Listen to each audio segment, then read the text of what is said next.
Well, hi again, everybody, and welcome to another episode of 100 Yards of Football. I'm Harper LeBel, and joining me today, Logan Landers, our producer and engineer, Vincent Turner, our host, founder, grand poobah of all, and Johnathan Lewis is going to join us today. Johnathan, good to have you back with us.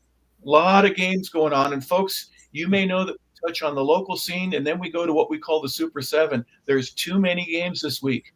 We're overburdened. We got Christmas things that we got to do. We got chores outside of Christmas that we got to take care of, holiday, and there's just too many games. So we're going to kind of split things up a little bit today. There's 12 games in college just this week alone that we're going to look at. And so instead of the Super 7, we're going to do it a little bit differently. We're going to bowl bound it and get everybody involved with that. But before we do, let's take a look at what our local teams here in the state of Georgia have done. Obviously, the University of Georgia, they'll be playing for a national championship. They're in the playoff. Congratulations to them.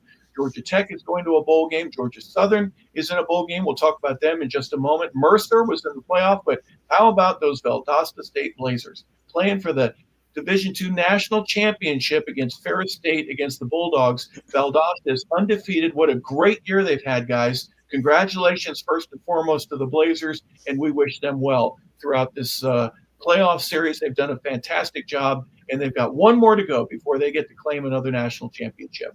Vincent, your thoughts about Valdosta State and the Blazers? Kudos to a gentleman that was on our show a couple of months ago. He's out of Valdosta.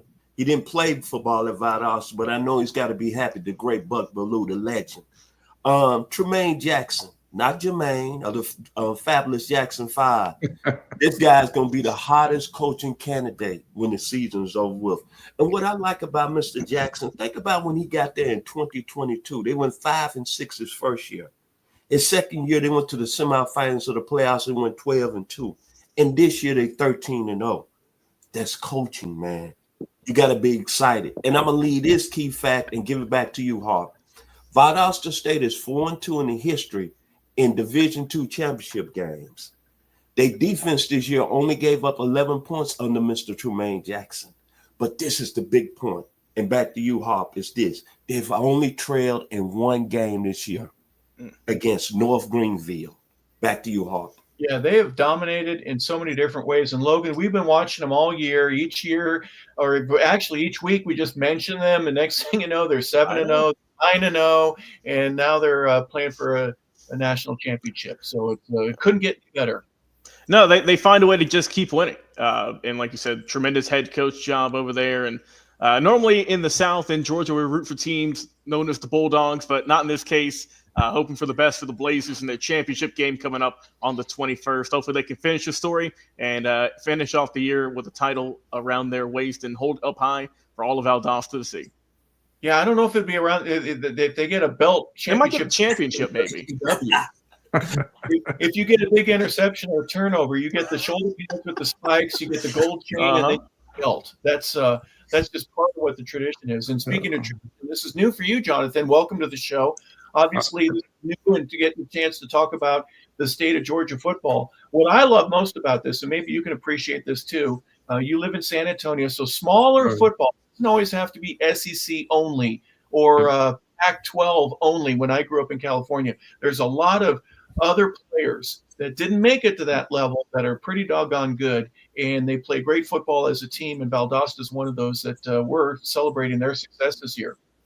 No, absolutely. I just want to say congratulations to the Blazers. And yes, UTSA, Texas State, all of them around here. Try to go and visit those as much as humanly possible as well. So, yeah. Well, when I do the radio for Georgia State, I was criticized by a friend of mine going, "What do you want to do that for?" And I go, "Listen, there's 90 kids that have a chance to play football that wouldn't have it with a program not there. So there's 130 teams in the NCAA. I'd love there to be 135th. Can't wait for more and inclusive and giving high school kids a chance to go on and play at the college level, to get their dreams come true, to get their education, whatever it may be. So again, lower level football, support it any way that you can. And if you can listen or watch this game here for the championship, please do, and tell us what you think here on 100 Yards of Football. But the regular season now it's over. Army and Navy. Navy ends up beating Army. A little bit of a surprise there for me. But now it's postseason play. And there are 8 different bowl games, and each of us are going to take a look at one of them. And one I'll start with the Boca Raton Bowl. And we're going to start with this game between Western Kentucky and James Madison, two schools that have never played each other before. This will be their first time. But Western Kentucky, former Sun Belt member, they've won 3 of the last 4 meetings that they've had against Sun Belt teams. They are 8-5 right now. They lost to Alabama early in the season, and then they went on to win 7 of their next 8 games. They lost 3 of their last 4, so they're kind of limping into this game here at FAU Stadium there in Florida. James Madison is 8-4. Good football team. They've only been playing at the FCS level now for 3 years. They have a 2-game losing streak, and if they lose in this game, it'll be the first 3-game losing streak that they've had since they joined at the FCS level. But they're 27-9 since they joined. This is one of those programs that were day one ready when they decided to make that switch. They've invested in their program. They've got quality athletes all over the place. And even though they lost their coach, Kurt Signetti, to Indiana, they haven't skipped a beat. But a great program right there. They're led by Alonzo Barrett. He's 60% completion percentage. He's thrown for over 2,500 yards. He has 26 touchdowns and 4 interceptions. They'll be led by him. As a team, they've rushed for 19 touchdowns. They've passed for 26. And as a Sun Belt member, Sun Belt is 18-12 against Conference USA in bowl games. Leading the way for Western Kentucky, their quarterback is Caden Veldkamp. He's only a sophomore. He's 6'6". He's 230 pounds. Big kid. 66% of his passes are complete, 2,800 yards, 23 touchdowns, 10 interceptions. He was sacked 21 times. But Western Kentucky, as I said, has won 3 of the last 4 bowl games against Sun Belt teams, and they're trying to make it 4 in a row. No team has done that before. So it'll be very interesting how this game turns out. And this is, again, Western Kentucky at 8-5 against the James Madison Dukes, who were 8-4. The next bowl game that we're going to look at is the Art of Sport LA Bowl, which features Cal and UNLV. That'll be at SoFi Stadium. Johnathan, your thoughts on this one? Yes, this is more along the lines of what's happening around it versus what's happening inside of it. Right now, the Golden Bears this year were 6-6. Obviously, UNLV being the number 24 team in the country right now at 10-3 had a great season, right? So Cal right now is a 1.5 favorites in this game. But what we're going to be talking about is who's not going to be there more than who's actually going to be there, which is going to obviously determine the game here. So for Cal, starting quarterback Fernando Mendoza did enter the transfer portal, and Chandler Rogers, their backup, was injured during the SMU game. So most likely what you're going to end up seeing is Cal go into their 3rd stringer when it comes to their quarterback. And they're also going to be without their offensive coordinator as well, Mike Belush, who got replaced by Brian Harsin. So you're going to see a lot of changes coming into this Cal team, and a lot of people are obviously using that, especially on the betting factor here. UNLV, first time back-to-back bowl games in the program's history, so obviously some good news there. But along with them as well, head coach Barry Odom leaving to Purdue. So to fill that role actually will be former Florida and Mississippi State head coach Dan Mullen, and wide receiver coach Dale Alexander is going to play the interim role as far as that goes. So when looking at this game, in my opinion, it's more about what's left there along with the players and what's going to create the continuity and how this game is going to be played out. And to me, UNLV's had a great rushing attack all year, almost 254 yards a game, holding opponents to 103. And when you look at what Johnathan Thomas, what he's done for them, I mean, it's just the continuity. The running back stayed, the quarterback stayed. Can't say the same for Cal. So I'm definitely going to have to say UNLV, to me, probably going to end up winning this game. Yeah, though I'm not a spread guy, I'm not really a guy that gets into the gambling and the point spreads and all the differences that are a part of that. I certainly get it. I'm not ignoring it. Yeah. I'm just, for me personally, but you can't tell me that the game isn't going to be modified by coaches leaving, by quarterbacks that aren't on the field, and ones that have left, and the others that are injured, and your depth chart issues, all that kind of stuff. It'll be a very interesting game. But Logan, I'm going to say that this is not exclusive to the one game that we were talking about right there, RNL Carriers New Orleans Bowl, which takes place at Caesars Superdome. That's on Thursday, December 19th. And Logan, give us your thoughts here about Georgia Southern and Sam Houston State. Yeah, so the Eagles coming into this ball game with an 8-4 record. For the Bearcats out in Sam Houston, 9-3. Guys, we were talking about players leaving, players who are not going to be in these bowl games. Sam Houston might be near the tops of all these bowl games throughout this season. They have 22 players who have entered the transfer portal, including their leading rusher in Jay Ducker, their leading tackler in Caleb Weaver, and why not put a cherry on top? Their head coach is not going to be there as well. Casey Keeler, he has accepted the job to be with Temple. That means that Brad Cornelison, he's going to be their interim head coach, the team's offensive coordinator. So Sam Houston, they have a lot of their depth chart's going to be very interesting coming into this game with all of the players who are not going to be there. But looking at how this team's done, though, they do have a really solid defense, giving up the least amount of points in Conference USA this year, only allowed 20 points per game, a total of 240 on the season. They do have some good players. Their quarterback in Hunter Watson, 1,500 plus yards on the year, 60% completion percentage, 8 touchdowns. He can also get it done with his legs as well. 7 rushing touchdowns and 623 rushing yards. They have a really good receiver in Simeon Evans, who's got 43 grabs for 475, 5 touchdowns. Also, DJ McKinney who's going to be their running back, who's going to be stepping up this year, for this game, 479 yards on the ground for him with 3 touchdowns. Now let's flip back over to the Eagles. And Georgia Southern, they have an 8-4 record, but it hasn't been easy per se. When you look at their offense and their defense, 92nd ranked offense in the nation, also ranked 120th in total defense, but they also do have their Sun Belt Player of the Year in terms of linebacker, Marcus Watson-Trent, who won that award not too long ago. So he is hoping to be a big factor for them. And also, Georgia Southern, they're hoping third time is a charm because under Clay Helton, their head coach, they have not won a bowl game. They have not won yet, so they're hoping this is going to be their first one. And we know that Clay has done a great job with Georgia Southern since he's taken over. He's kind of revitalized the program. He's looked solid.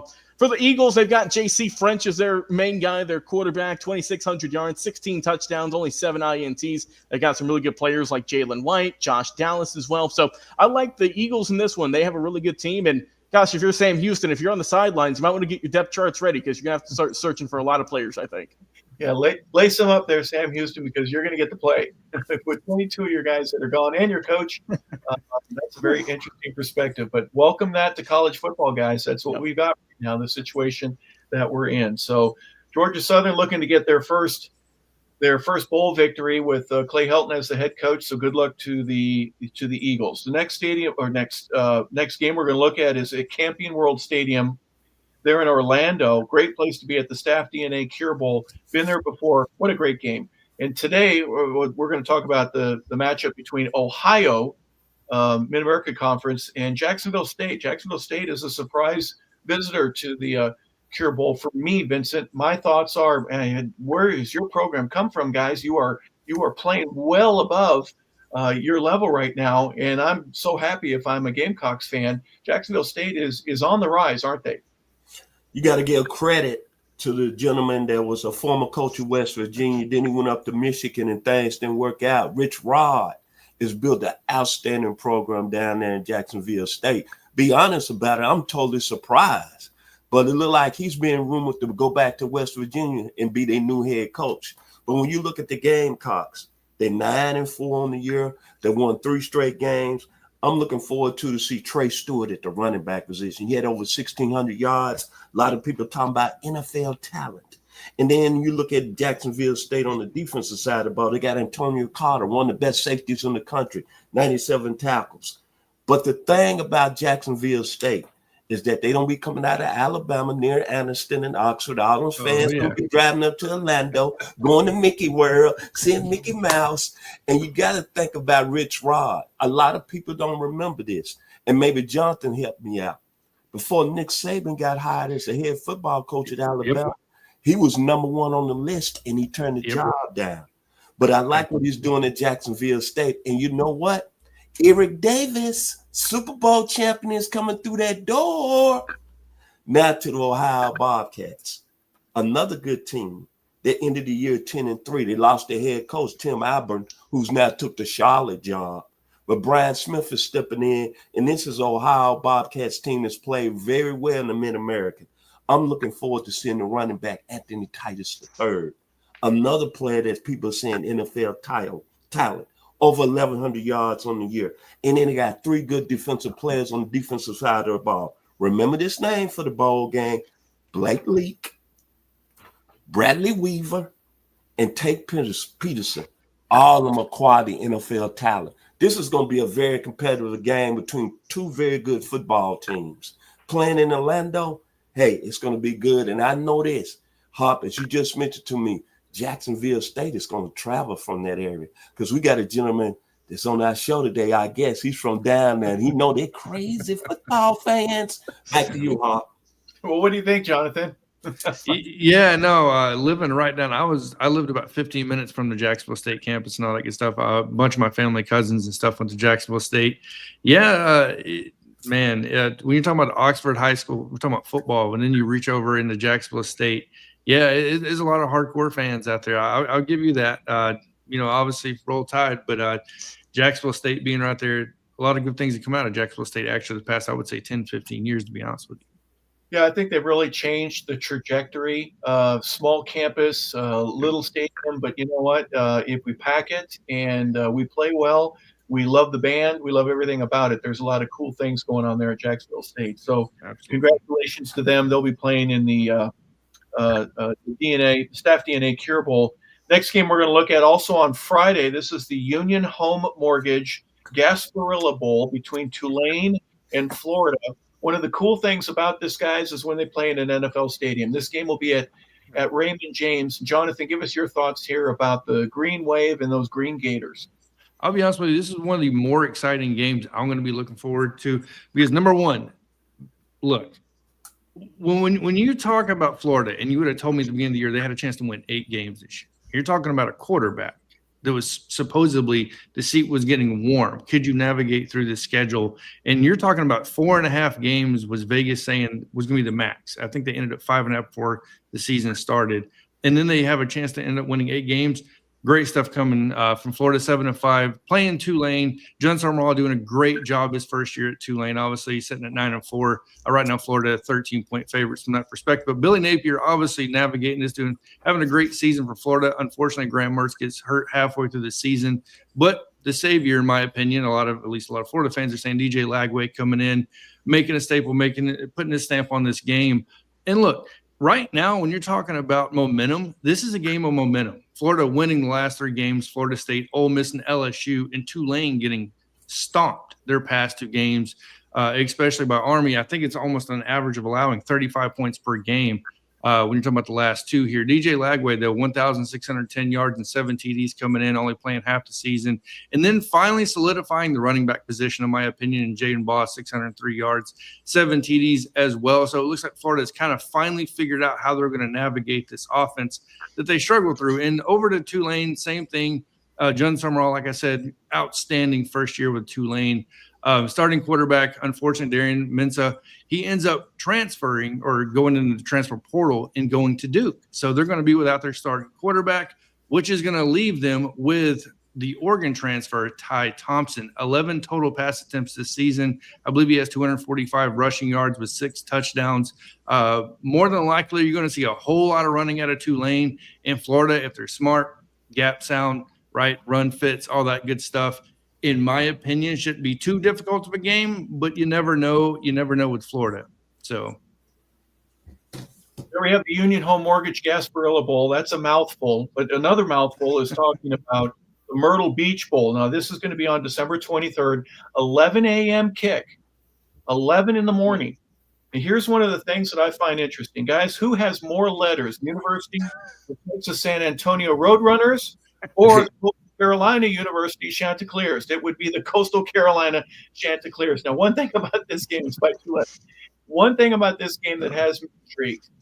This is going to be the Myrtle Beach Bowl, and guess where they're going to play? At Brooks Stadium in Conway, which is actually the home of the Chanticleers. This is a home game for them.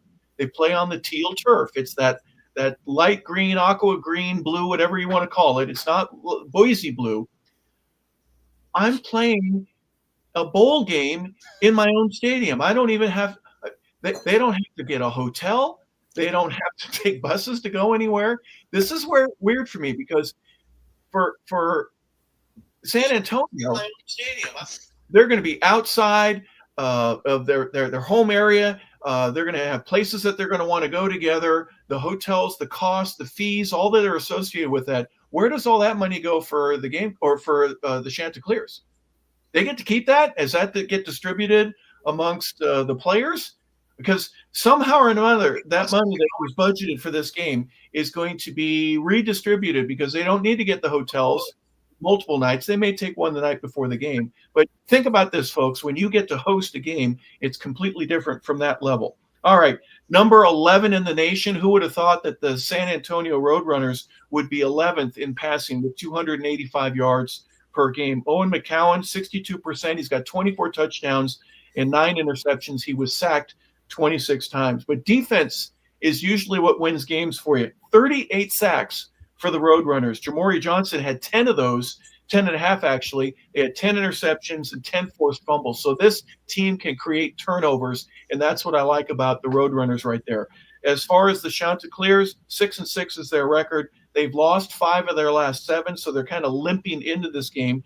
Defense, they only have 28 sacks. They rank 105th overall. They average giving up 30 points. So even though they represent the Sun Belt well, they're going to have some struggles here. Ethan Vascow, 14 touchdowns, 8 interceptions, but he was only sacked 8 times. He can elude the rush. They were 92nd overall in passing, 46 in terms of rushing, but they only average about 29 points a ball game right now. So very interesting matchup between two teams that are of equal strength. They're both 6-6.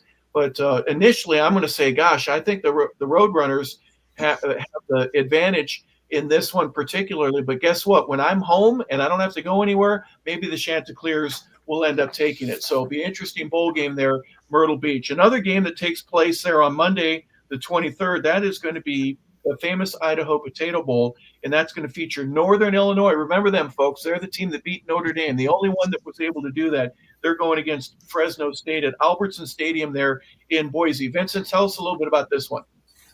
Blue turf. Boise State is hot right now, so a lot of people are going to be watching the game. As you just mentioned, Harp, man, is it just yesterday when we was talking about Northern Illinois, man, after they win over Notre Dame, they might have been a college football playoff participant at this time. It's been a long time ago, and they beat Notre Dame at touchdown Jesus. But think about this. I'm going to call this the new quarterback game because both starting quarterbacks on both teams entered the transfer portal. So Josh Holston is going to be starting his first game for Northern Illinois, and I think he's only thrown like 10 passes on the season. And then Joshua Wood for Fresno State, I think it's only thrown 5 passes on the season. So it's going to be very interesting.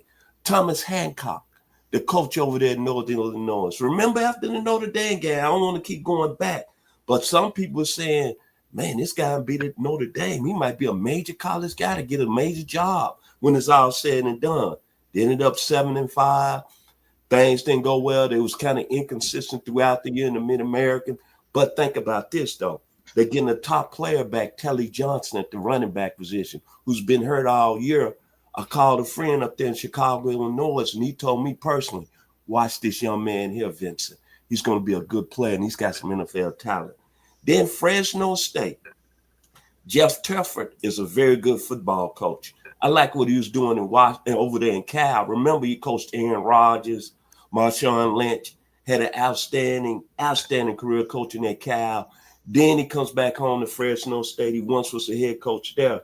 And you think about all the tradition in Fresno State. And that's one thing is David Carr going to be watching the game? Is Derek Carr going to be watching?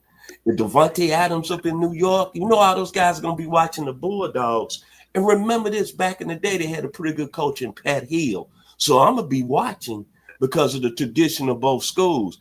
Cam Lockridge, remember that name. Very excellent football player at the cornerback position for Fresno State. A lot of people saying he can be an NFL talent, 2nd or 3rd round pick. But what I'm excited about, the Potato Bowl, the blue turf, and they playing at Boise State. And Boise State is hot right now.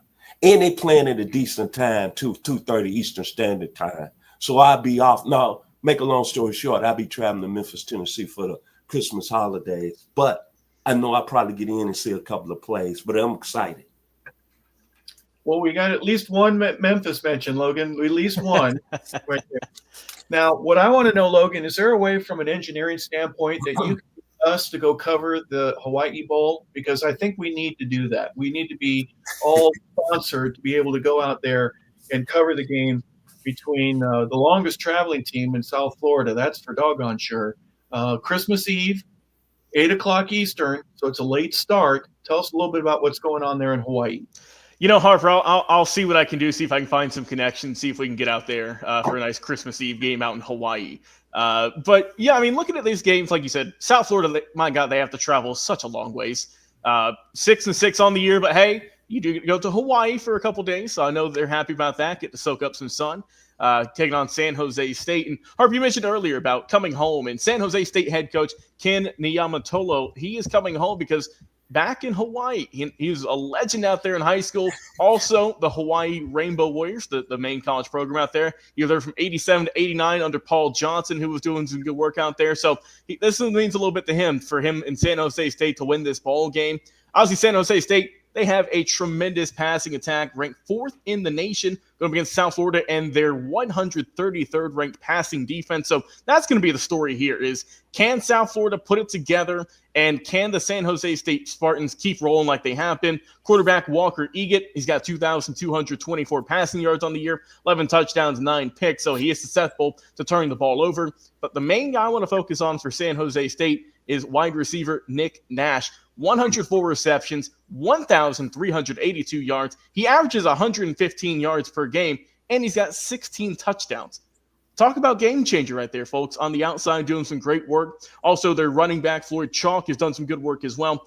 He's got 9 touchdowns, 661 yards throughout 12 games. But the San Jose State Spartans defense is also just incredible. They have 27 forced turnovers this year, 20 of those coming by way of interceptions. So they have some definite ball hawks out there on the secondary for the San Jose State Spartans. Some really good players. Also, watch out for Jordan Pollard. He's got 106 tackles on the year. He is an absolute machine. Now, flipping the script, going over to South Florida with the Bulls, you got Bryce Archie, who's your quarterback, 1,600-plus yards on the year for him. He gets about 58% completion percentage, 9 touchdowns, but he's also got 9 picks throughout 12 games this season. Kelly Joyner, their running back, 766 yards as well. He has some good work.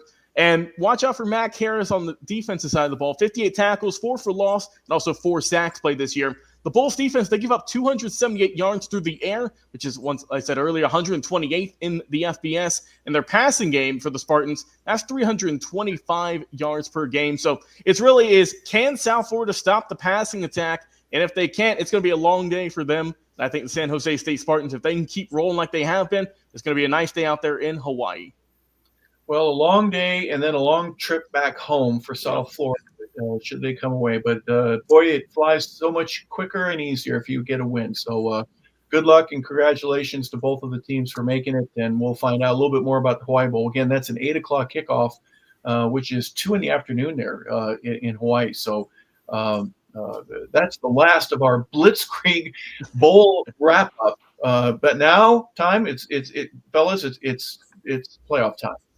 And the brackets have been set, the teams, the times, everything. We're going to begin by looking at Friday night's game. It's an 8 o'clock kick on ABC, and the Battle of Indiana takes place for the first time that I can remember that these two teams have played one another with anything meaningful at all. Vincent, since you mentioned Notre Dame and Touchdown Jesus will be hosting the very first game of the bracket. Would you please give your thoughts regarding Indiana, the Hoosiers at 11-1. They're ranked number 10 nationally against the number 7 ranked Notre Dame Fighting Irish. They also are 11-1. Vincent, go right ahead. What I heard this morning as I was listening to some other shows, the competition, they said it's going to be awfully cold in South Bend on Friday night. Said I'm thinking about 29 degrees and 17 degrees on the field. But what I'm looking at, I'm going to tell you this. After Notre Dame lost to Northern Illinois, I thought, this is going to be another average Notre Dame team. But I got to give credit to Marcus Freeman. With the pressure, coaching at their school, it's by none playoffs and playing in the national championship game. But I'm going to tell you who's really played well for them, Riley Leonard. Coming over from Duke, I think he's really stabilized their football team, and he's made key plays throughout the season that's had Notre Dame offense playing at a high level. So you got to think that Joe Montana, Tony Rice, Michael Stoneberg, and Vegas Ferguson are going to be happy to see him play on Friday night. And most of all, the Indiana Hughes. You know how much I like the head coach, Kurt Saadi, former assistant under Nick Saban. Mr. Jonathan Lewis know how good a football coach he was because he recruited Julio Jones, Mark Ingram, Dante Hightower. And think about this. I said it several times. He's from the same neighborhood. John Calipari and Dan Marino, Pittsburgh boys. I love the Indiana team. Matter of fact, I'm going to take them in an upset over Notre Dame because you know what? They playing with house money. I like the Canadian at the quarterback, Curtis Roke, coming over, transferring from Ohio, and he's played outstandingly well. And when you look at the Hughes and look what Kirsinetis did in his first year now, first year at a school that's not even, we don't even compare them in football reference. We talk about Indiana, we talking about Bobby Knight, Bobby Wilkerson, Ken Benson, Isaiah, Quinn Buckner, Keith Smart, Steve Alfred. I'm taking the Hughes, baby. Back to you, Harp. Well, Johnathan, at the beginning, Vincent mentioned pressure. Is there pressure on the Hoosiers right now, or like Vincent said, are they playing with house money? There's a real stake for these guys right now. But is this just, hey, we're way above our pay grade right now, or is this a team that has a goal and a mission and a purpose in a way that they haven't had before that they're ready to take advantage of? Give us your thoughts. No, I honestly think it's house money at this point. Vincent pretty much stole my thunder and everything he said. In all honesty, no. I look at this and I look at Marcus Freeman, and a lot of people said he's underperformed upcoming to this season, and then they lose in Northern Illinois. And I had the exact same thoughts. I'm like, here we go again. It's another year for Notre Dame. Marcus Freeman, they've recruited well. They developed supposedly well. We keep hearing it, but we want to see it. Well, it looks like we're finally going to get a chance to see this. And then Cignetti, look, I didn't know who was going to turn out and go to Indiana and do this, right? So turn this team around. I don't know where Indiana was projected to finish inside the Big Ten, but I promise you it wasn't near the top like this. And a lot of people are going to have their doubts in this game. I've heard a lot of noise, especially from SEC fans, saying neither team has really played anybody, blah, blah, blah, all that hoopla. And they'll get the chance, the winner of this, to play Georgia. But Jeremiah Love, the running back, right, for Notre Dame, 16 touchdowns, almost 1,000 yards. It seems like Notre Dame, in my opinion, has finally corrected some of those faults they've had the past couple of years. It has had them falling short to the USCs and teams like that, and obviously coming away and establishing some type of run game. But I'm just excited to watch this game and not be at the game where it's going to supposedly be 29 degrees. So, yeah. You're going to watch from the save. You got your hoodie already. Just keep. Oh, he's already set. Absolutely. Logan, what are we missing? What's a part of this game that you're noticing that we haven't mentioned yet? Well, it's going to be the first time these two teams have met since 1991. So it's been quite some time since the Hoosiers have been taking on the Fighting Irish. And like you said, with Indiana, you got to look at Curtis Rourke, the great year he's had. We'll give a shout out also to the running back, Justice Ellison, who's done really well. 811 rushing yards, 10 touchdowns on the ground. And their wide receiving threat, Elijah Surratt, 890 receiving yards and 8 touchdowns on the year. But then we got to go over to the defense for the Hoosiers. They got some really good players like Mikal Kamara, 10 sacks, 15 tackles for loss. He's looked great this year. Amari Farrell has done great in the secondary, 4 picks. That's really helped out Indiana on the season. But I will say, though, in bowl games, and yes, we've said it many times, we'll keep saying it, Indiana has in the past not been a football school. Their bowl game record just 3-10 all time. Their last victory was in 1991. So they're hoping to snap that streak and get back on the winning side of things. Obviously, I think this will be their biggest win, not just this year, but obviously probably program history with just how well they have done. Talk about efficiency. They have the most efficient passing game in the nation. Offense, in terms of numbers, just second behind Miami in terms of scoring. We know how well they've done. We saw Cam Ward was up there for the Heisman Trophy just last week. And they're only Oregon, number 1 team in the nation. They were the only team better in the Big Ten on third downs as opposed to Curt Cignetti and the guys out there in Indiana. Top defense in the Big Ten this year. They've yet to allow over 137 yards on the ground. They've only given up 100 yards 4 times throughout the season. That is some stifling defense out there in Indiana. And when you look at the Notre Dame Fighting Irish, I think everyone said all right, let's see how it's going to go this year.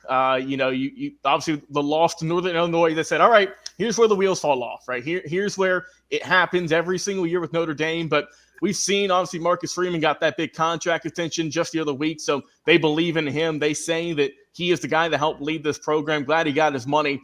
And when you look at the Fighting Irish, you got, like you guys mentioned, Riley Leonard and Jeremiah Love, a really good 1-2 combo for the offense. But I want to go, I think their defense has just been absolutely suffocating this year. They have just been doing wonders. Obviously, look at Xavier Watts, a guy who's got 5 picks on the year. Riley Mills has 6 sacks also. So this is a just stifling team. Offensively, defensively, they know how to win ball games, and I think that it's going to be a absolute slobber knocker when the Hoosiers take on the Fighting Irish this upcoming game. Well done, guys. Hardly anything that you didn't address there other than how many folks are going to be there. That's the one thing that'll be interesting. Mm-hmm. How many folks from Indiana travel from Bloomington and head up in South that could get tickets for this game? And even though it's cold, Notre Dame can run the ball now. That's one of the things that I think a cold weather game really relies on.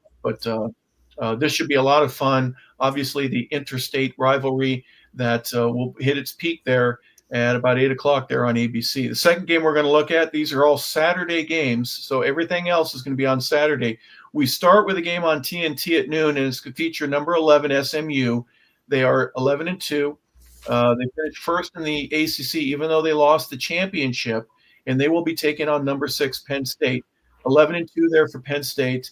This game will be at Beaver Stadium, so again, another cold atmosphere that you're really going to have to brace yourself for. But Johnathan, let's begin with you. What are some of the things that stand out to you between this game between Penn State and SMU? I'm going to make this very simple. Honestly, Penn State, James Franklin win the big game, right? So it's something I always hear. Number 2, Aller, the quarterback for Penn State, had an outstanding season. Penn State seems to develop these guys, and it seems like when we get in these big time situations, they kind of fall short. So that's something I'm going to be looking for in this game. And obviously, as an Alabama fan, obviously SMU got picked in over Alabama after losing to Clemson in the ACC championship game. But no, I really do want to say congratulations to SMU and Vincent Turner. Dan are always talking about Eric Dickerson. I remember that. Obviously, so just a shout out to that. They're having a great season. DFW right up the road from me, obviously about 4 hours. But once again, man, I'm seeing these 3 out of 4 are going to be up in cold weather, and it's something I'm not going to envy if you're an SMU player. So I'm just going to leave it at that. Logan, why don't you tell us a little bit more about some of the numbers that we'd be looking at between what Penn State is able to do and the surprising Mustangs in their season thus far? Yeah, well, Johnathan, I mean, in your one sentence, you summed it up. James Franklin. Well, it's time. It is time here, buddy. This is Penn State's first time in the college football playoff. I had to look back and say, yeah, sure enough, this is their first time getting here. Obviously, them opening up to 12 teams helped. But when you look at Penn State in terms of their all-time record in bowl games, 31-20-2, but they're 3-5 in their last 8 bowl games, and James Franklin is 6-6 in bowl games, which includes a 4-5 at Penn State. So we've said before, we're going to keep saying it until he proves us otherwise. You have to win the big games, or else what you do in the regular season doesn't really matter. Now, he has a great cast and crew behind him. Quarterback Drew Aller, who did announce he's coming back for another season. That's going to help out next year. But what has he done this year? He's done really well. He's been a tremendous quarterback. And, of course, it helps when you have the Mackey Award winner on your receiving corps, that being, of course, Tyler Warren, who's the first ever Nittany Lion to win that award. I wouldn't know that one either. So that just shows how well he's done this year in terms of his production as a tight end. And in terms of just how well he has done with Warren, he's tied for first in total touchdowns. He's got 10, second in receiving yards with 1,062. So talk about just a big play threat, someone you have to double team if you can, because he will eat you alive if you let him. But then for SMU, right? SMU has a really good story. Everyone's talked about before, but now it's time to put it in the action, see what you can do in a big-time game here. They have not won a bowl game since 2012, so they're itching for a game to get under their skin and to win a game here. Kevin Jennings, your quarterback, he did start off slow against Clemson, but we did see the SMU Mustangs. They were able to fight. They were able to come back a little bit as the game progressed, but We know what he's done, 3,000 plus yards through the air this year, 27 total touchdowns, only 8 picks. So we know that Kevin Jennings is an absolute baller out there. SMU, they rank 6th in the country in terms of scoring offense, 38.5 points a game, 20th in offense with over 443 yards per game. So they can get points on the board. They can get yards whenever you need being. Kevin Jennings, of course, as I said, he's got a 66% completion percentage, so he can get it done at an efficient clip, which is also nice to see as well. Mustangs, though, they rank 20th in the country in scoring defense, 20.8 in terms of that, 28th in total defense as well. So they have a formidable defense also. Jared Harrison-Hunty and as well as Isaiah Nukuboya, they are both all ACC players this year on the defensive side. So I think that this is going to be a tougher matchup than people might say. You might say, oh, it's SMU. What are they going to do? But they have some absolute really good players on both sides of the ball. Penn State, we know what they're about. But I'll go back to what Johnathan said. James Franklin, what can he do? What can he do? Well, Vincent, I'm going to imagine that all 106,000 people at that stadium are going to be rooting for the Nittany Lions. There'll be a few folks that will come up from Dallas to support them. I know those numbers aren't completely accurate, but I think this will be a road test that the Mustangs have to be able to get through. Offensively, they've got some punch. What do you think it's going to take for them to be able to get a win there at Beaver Stadium? When you look at SMU and you look at what they can do offensively, and I heard some on another show this morning, the competition, and they said that they had SMU as an outside chance based on the offense that they can go through here and win the national championship. And I got to thinking, you know what? I go back to the Clemson game, 458 yards total offense, 28 first downs in that game. Then I thought about it's going to be cold up there at Penn State, 106,000 fans. But you know what? I love SMU money. Red Lashley, head coach, Springdale, Arkansas, protege Auguste Mazan. Then I'm saying this as I get excited, and Johnathan brought it up. I got to mention it. The Pony Express back in the day, Eric Dickerson, Craig James, Reggie Dupart. Well, you know what was calling the College State, whatever the team, Beaver Stadium, is Pony Express too. Kevin Jennings, Brashard Smith, Roderick Daniels, Keyshawn Smith, Mookie Dixon, R.J. Maryland. Father Russell played with the Dallas Cowboys 3 championships. They come into Penn State, and they're going to be able to score some points regardless how cold it's going to be. James Franklin, as I ended this, as our great gentleman John Lewis said, win the big game. Stop trying to run up scores on friends like Mike Lossy over in Maryland. And a story that Mr. Harper LeBel told, how you kicked a field goal when you was the head coach of Vanderbilt, trying to keep Georgia State from scoring 3 points. All eyes on you. But Pony Express 2 is coming. They coming. Back to you, Harp. Well, he was at Penn State when that thing happened, and he called a timeout to freeze the kicker, and he did. So it is what it is. But anyway, so that's the second game. It'll be the first one on Saturday, and at 4:00, TNT is going to be talking about the next game that they'll be hosting. This is going to be Clemson, number 12, against Texas. Logan. Let's start with you first. Clemson at 10-3. Did they escape the ACC championship? The first half, boy, they dominated, but the second half, everybody was a little bit worried if you're a Tiger fan. What are they going to need to do here against the number 5 Texas Longhorns? Well, for this game, Cade Klubnik, their quarterback, he's got a little bit of extra money on this one. He's got a little bit of extra motivation because he's from Austin, Texas. Yep. I'm sure he grew up watching the Longhorns, so you know he's going to want to beat this team and knock them out of the playoffs. So we know what Cade's done this year, 3,300 yards through the air, 458 on the ground. He's got 40 total touchdowns, only 5 picks. So that is efficiency. He's looked really well this year. He surprised me. But a key stat, though, against 2 SEC opponents, that being South Carolina and Georgia, no passing touchdowns and 2 interceptions. So that could play a factor in this ball game. And we'll go over to the quarterback side for the Texas Longhorns. It's still Quinn Ewers. He's still the quarterback. I know everyone's hyping up Archie Manning, but it is still Quinn Ewers' time to shine. On the year, 2,600 plus yards, 25 touchdowns. I did find this stat, though, which I thought was interesting. So with his downfield passing, because, look, the NFL, you got to be able to throw the ball deep. he's only completed 34% of his passes for yards that are more than 20 yards, and only 11% on his dropbacks. So he has to rein that in. He has to really, if he is going to throw deep, you got to make sure you're on the money, because you can't have any mistakes like he did against Georgia, or else this Clemson team, this defense, is going to be there all day long. Now, some other key players. Logan. So basically what you're saying, with all those weapons around him, he's really not as good at getting the big play, the explosive play, as he is dumping the ball off and letting his guys do the work. Is that a fair assessment? I would say, from what we've seen this year, from stats I've seen, I would say that's a fair assessment, is that Ewers struggles to have that big play. If it's a downfield throw, like I said, it's only 34% of the time it might get there, and only 11% from the dropback. So it might be, it's a tough shot, as opposed to just kind of nickel and diming your way down the field and having your star players making it look good for you, which he does have some great players. Watch out for Matthew Golden. A lot of people are like, who's Matthew Golden? He made his name during that game against the SEC championship against Georgia. 162 receiving yards. That is someone that is showing, at least early on, that is someone that you got to watch out for in terms of big games. Of course, they have a tremendous player in Johnny Barron on the defense. He won the Jim Thorpe Award, led the SEC in interceptions with 4, also 41 tackles this past year.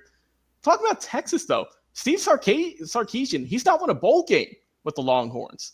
I was shocked by that, with how well they've been hyped up with all the talent they've got, the recruiting. I'm surprised that Sark hasn't won a game at Texas, in terms of a bowl game, rather. So this is an interesting matchup, right?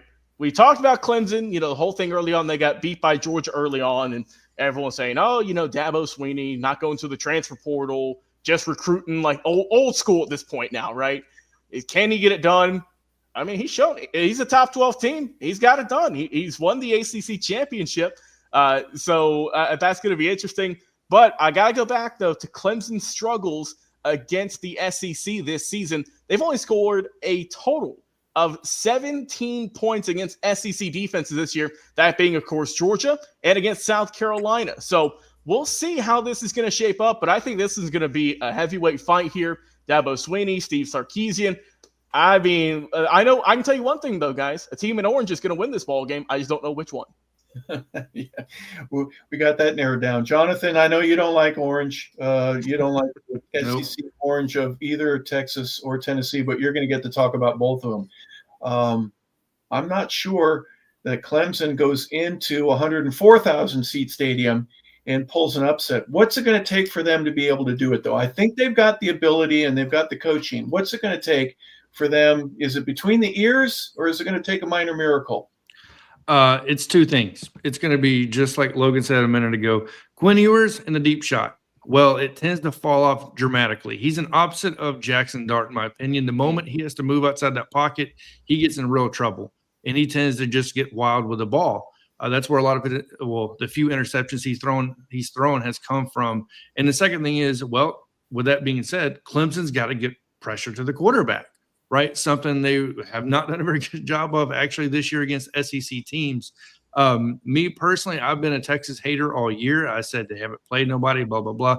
Me, an Alabama fan, kind of beat my chest all year saying that stuff.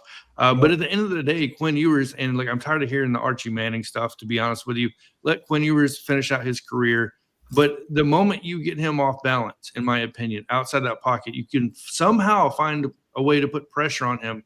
Talking about Clemson here, I think Clemson has a lot better shot than most people will give them. And look, like Dabo said, a couple of weeks ago, Clemson was not even thinking they had a chance of getting into this playoff. So they're playing with house money, right? So what do they have to lose? Cade Klubnik, he's had a great year. I think this team, they've had to battle through a lot, in my opinion. And Texas has battled twice, and they've lost both those battles. So I'm really interested to see how Texas is going to respond, losing to Georgia twice in a row now, and then having to play at home in front of over 100,000 fans, and I'll be there tailgating against Clemson. That's right. You will be there. You'll be in the vicinity, right, nearby. Yeah, I'll be there tailgating. That'll be a blast. Vincent, my thought here is, if it weren't for Georgia, Texas would be getting a lot more respect. They're number 2 in the country defensively. They only give up about 12 points a game. Show me what you got. I think that's what they're going to be telling Clemson. Bring your best, man, because you're not going to be able to score on this. What are your thoughts here, and what does Texas need to do to get the victory and move on to that next level? So what I'm hearing is from the panel and you gentlemen is that y'all trying to say how good is Texas really is. How good are they? Quinn Ewers threw for 351 yards in the SEC championship game. They still lost, but he threw 2 critical picks. Then you're looking at me personally, Steve Sarkisian. I'm still going to put you in the same category as James Franklin. You got Texas. Y'all win the games y'all supposed to. Everybody say y'all got NFL talent. You go in the portal, but this is a real critical game for you, man, in the University of Texas. Then I'm looking at Clemson. Dabo. I'm going to call you Dabo today, Mr. Dabo. You went on your press conference and you said this. Thank you, Mr. Fran Brown of Syracuse University. Thank you, thank you, thank you. And then Dabo showing y'all I didn't have to go into the portal. So I'm going to look at this game very simple. I'm not going to say who this, which defensive line. It's going to come down to the 2 gentlemen that's playing in this game under the center. As Logan said, Cade Klubnik, this is personal. He coming back to his hometown. He played at Westlake. Quinn Ewers, this is where he's been his thing when he playing in Texas. And so much controversy around him, where he going to go to another school, where he going to go into the draft. Arch Manning is going to be the next quarterback at Texas. But I'm going to keep it very simple. It comes down to those 2 young men. Whoever plays the better game, their team is going to win the game. Reminisce, 2021. The Texas State Championship, Division II, Westlake against South Lake Carroll. Westlake 52, South Lake Carroll 34. Cade Klubnik, most MVP, 220 yards passing, 97 yards rushing. Quinn Ewers, 351 yards, 3 touchdowns, 2 interceptions. It's going to go back all the way to the 2021 Texas State High School Football Championship game. Back to you, Harper. Johnathan, we know you got to jump. Give us your thoughts here on the final game of the weekend. We got the 8:00 kick. It's at the Horseshoe. This is college football at its best right now. A very good Tennessee team is going to go into Buckeye Stadium. Tell me what your thoughts here on this one are. I'm put in the same position for Ryan Day. It's time to shut up and put up. Same thing. Win the big game. Plain and simple. Nico Iamaleava, I want to see him win a football game for Tennessee. Dylan Sampson, outstanding running back. I think Tennessee has a great defense. Obviously, James Pierce Jr., all that stuff, they're loaded on that end. This one, I personally think I'm liking Tennessee. As much as I don't like Orange and I don't like Tennessee, I like Tennessee in this game. I like Nico. I like Dylan Sampson. I like Tennessee's defense. Ohio State, it's a trust problem once again with Ryan Day. I don't trust you to win these games. Yeah, interesting perspective. Now you need to go, right? We're yes, sir. Bye to you now. Thank you so much for being a part of the show. We appreciate it. Yes, sir. Yep. All right, guys. We'll finish up with this. We lose Johnathan and his SEC perspective. Tell me, Logan, why the Buckeyes, they lose to Oregon the way they did, and then they lose to Michigan at home there for that one. Does that motivate them to say we're going to be even better than we thought we were and we're going to work harder? Or is that one of those things that just kind of lingers, stays in your locker room and in those meeting rooms for a lot longer than you'd ever thought it would? I mean, if you're a Buckeye fan, Harper, you hope that it motivates you. But Ryan Day has yet to beat Michigan. I don't know what it is. This year seemed more clear-cut than ever before that they should have beat the Michigan Wolverines, but college football is a cruel, it's a funny way out there in terms of how it can get you back on track or derail you in the snap of a ball. So when you look at Ohio State, they have beaten 2 playoff teams that are in this picture here that we see on the screen. They've beaten Indiana, and they've also beaten Penn State. And like you said, they did lose to Oregon earlier in the season. That was a close 1-point ball game. So against tough competition, obviously, against top 12 teams that you're seeing here, they have either won or came very close to winning these games. Now, when you flip and look at Tennessee, they beat Alabama earlier in the season. That was a big win for them. they were looking good at some points against Georgia, let's not forget, but they ended up losing that game in the second half, 31-17 final score in that one. Like Johnathan had mentioned, Nico Amaleva, he's got 65% completion percentage this year, 2,500 yards, 19 touchdowns, only 5 picks. He's looked good, right? Coming into the season, I think a lot of people have suspected him to maybe throw the ball a lot more, but the emergence of running back Dylan Sampson has been just phenomenal for this Tennessee team, right? And how well he has done. SEC Offensive Player of the Year, let me put some respect on that. 1,500 yards, 22 touchdowns also, and 5.8 yards per carry.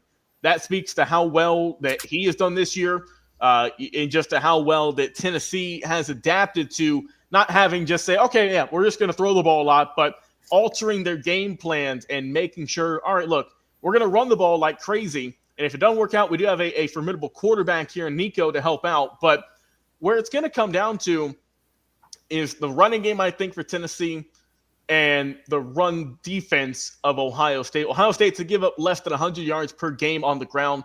In Tennessee, they average 232.5 per game. So it's really the immovable object meeting the force there and seeing which one's going to budge. I think also, you mentioned earlier, limping into this game, Ohio State and Tennessee are banged up. They have a lot of key players who are hurt, who might not make it. For Tennessee, starting receivers Brew McCoy, Dante Thornton, and Squirrel White, all those guys are wearing non-contact jerseys this past week. Not sure if they're going to be able to make it or not. Hopefully they will if you're Tennessee, but that's still up in the question at the time of this recording. And for Ohio State, we know the injuries they've had on the offensive line. They've had 3 separate lineups on the O-line this year due to injuries to 2 main guys in Josh Simmons and Seth McLaughlin, both those guys out for the rest of the season. Now, you do have a good quarterback for for Ohio State in terms of Will Howard, 2,800 yards, 72% completion percentage as well. So he's done well, but it's going to be a tough matchup, I think, between both these teams. But I think the main thing is going to be, can the Tennessee Orange, can Vols offense, their running attack, can it get through that wall there on the defensive side for Ohio State? And Vincent, you're going to like this one. Can it be more? Let's go back in time to 1995. How about the Citrus Bowl? Can it be an upset once again? And can the Volunteers defeat the Buckeyes one more time? We'll see if it happens. Vincent, you've got a challenge there, and mine is, we mentioned the injuries there with Logan's analysis. One thing that I don't think any of the players or the coaches are going to have to worry about is playing in front of a big crowd. Both schools have amazing stadiums, and that won't be as nerve-wracking as maybe the weather, maybe some of the injuries, and getting a younger kid who hasn't played a whole heck of a lot for him to start. But give us your perspective there, Vincent. What is it going to take for Tennessee, and you being a Tennessean from the 901, I think, what's it going to take for your school to be able to I'm going to say a little bit of an upset for them to go into Buckeye Stadium and come out with a victory? You totally correct, Mr. Harper LeBel. I got serious ties to the University of Tennessee. 4 guys out of my neighborhood played football at Tennessee. I had a nephew that graduated in 2006. My first wife, her first cousin played offensive tackle, played in the league, Bruce Wilkinson. So, of course, I'm excited. Of course, I love the representation of the state of Tennessee, which only has 6 million people. But I want to say this, since maybe some shots and came at me over the past 3 weeks or months about the University of Tennessee. And before I get in the game, who has the #1 athletic program in the country right now? Basketball team ranked #1 in the country. True. Baseball team won the College World Series. Don't look surprised today. And the football team is playing in the college football playoffs. Oh, yes, yes, yes. It's a great time in the state of Tennessee up there. That's 865 in Knoxville. Kudos to our producer on Monday, Mr. Jeremiah Long, because he can feel where I'm coming from with this. This game here, it's called Big Time Players Playing Big Time Games. Mr. Logan Landers, don't worry about it. The receivers are going to be ready to go on Saturday night. Got that from a station out of Knoxville yesterday. So everybody's going to be ready to play on Saturday night. 50 NFL scouts are going to be in the stands up there in that cold weather in Columbus, Ohio. Every scout from every NFL team is going to be in the stands. NFL talent all over the field. I was doing my research. Out of both depth charts, Tennessee and Ohio State, they saying it's a possibility of 25 players getting drafted in the first 3 rounds. So how can you not be excited? Really, to me, it's the most talented game of the day. Start with you, Ryan, Ohio State. Ryan Day, you lose this game, you're gonna get fired. Let's get to the horses. Let's get to the mouth of the horse. You're gonna get fired. This is critical for Ohio State. You got NFL players all over the side, both sides of the field. People came into the season, said you had the most talented team in almost 30 years at Ohio State, and you had the most talented team in the country. Tennessee. As much as I've been hard on Josh Harper from an offensive standpoint, I got to give credit to him from a defensive standpoint and the defensive coordinator, Tim Banks. James Pierce Jr., Brian Eason, Omar Thomas, Norman Lott, Omar. The D-line has played very well this year. Dylan Sampson, no question about it. Probably top 3 running back in the country. To me, it's very simple. Which team is Mr. Harper, LeBel? I always say we can talk about the toys on the outside. We can talk about the quarterback. We can talk about all the skill players. But this is a game that's going to be won at the line of scrimmage, like Mr. LeBel always said. I love it. To me, one of the best opening games of a college football playoff system that we ain't had ever. Tennessee playing with house money. Dolly Parton. Dolly World. I love it. The Orange is playing with house money. Back to you, Harp. Well, guys, we are excited about what's going to take place this weekend, starting Friday night, where Indiana takes on Notre Dame for the Battle of Indiana. The winner gets to go play Georgia. And then on Saturday, you got 3 games with SMU at Penn State. Because of the weather, I think both teams are going to be glad that that's a 12 o'clock kick. At 4 o'clock on TNT, Clemson takes on Texas. And then at 8 o'clock, Tennessee in a mammoth of a game against Ohio State. And the winner will get to take on the number 1 team in the country, that's Oregon. Hey, before I have a final thought, Logan, let me start with Vincent.